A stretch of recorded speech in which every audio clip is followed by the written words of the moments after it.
We decided to become involved in the clean air auction because of two reasons mainly. The first one is we are now in Hong Kong for 1.5 years and we have been studying the city a lot.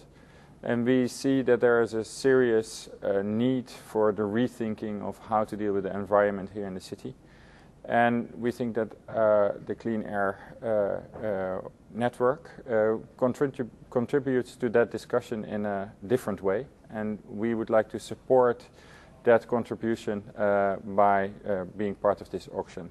The second reason why we wanted to get involved is because we were intrigued by the fact that talking about environment and art were combined into one event, because we think that the way people get kind of realizing that the environment needs support can go through art, and art can play an important role in that contribution on discussion. That's also where the artwork comes from that we donated. When we went to Lagos, which is in Africa, we found a lot of people thinking about the environment they live in, thinking about the environment of their unbelievable dense and almost the biggest city in the world.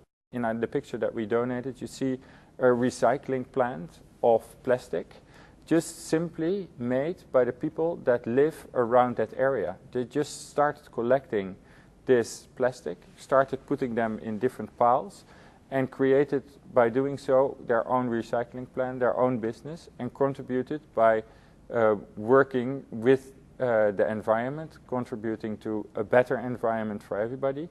Else it would go to garbage, and now it simply was reused. No policies needed, no discussion needed, and that intrigued us a lot. And I think the responsibility of that people have within this debate is unbelievably big. And you can't sit and wait until the government does something. You simply need to take also action in your own hand. I think it's so obvious that in less developed cities around the world, action is taken without any discussion. And in developed cities like Hong Kong and Amsterdam, New York, we're simply waiting. We're having a discussion, but we are doing nothing. And I think that is what we wanted to show through this artwork. Although we are not artists, we are professionals that deal with technique and deal with urban life and sometimes create something that is called an artwork, but we are not artists in that sense, have an enormous responsibility towards the society. We have to think about that society before we design something for it. Designing without any thought means that you're making something that has no contribution to the real society.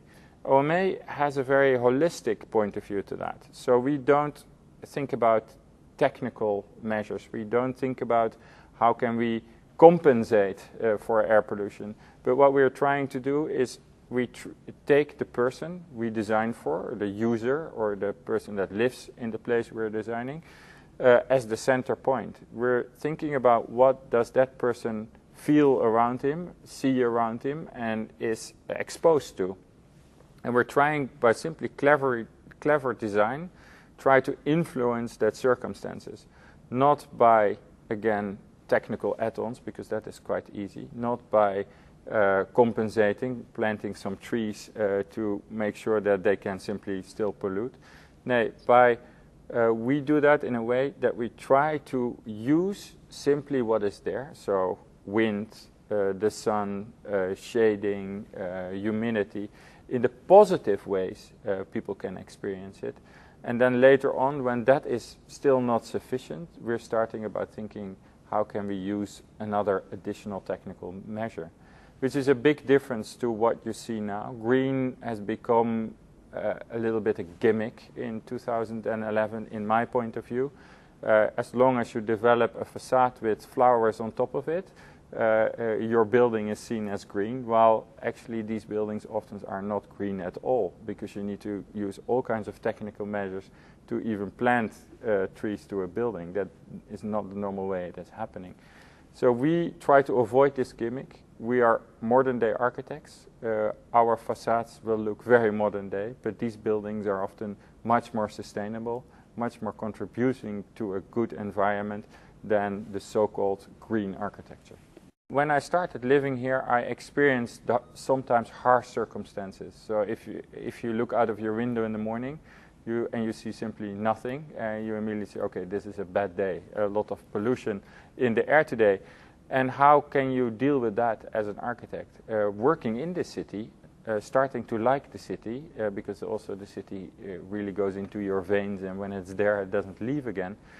And what we think is that what we can contribute to that as architects is not only delivering design in a sustainable way, but also being part of the discussion, being part of the debate, delivering research. So like the Clean Air Network delivers a lot of data, architects also have the responsibility to look at the society, research the society, and come up with every invention and everything they see within that society and bring it up for discussion so that you can interpret it within your design process. And I think that, as an architect, we can contribute.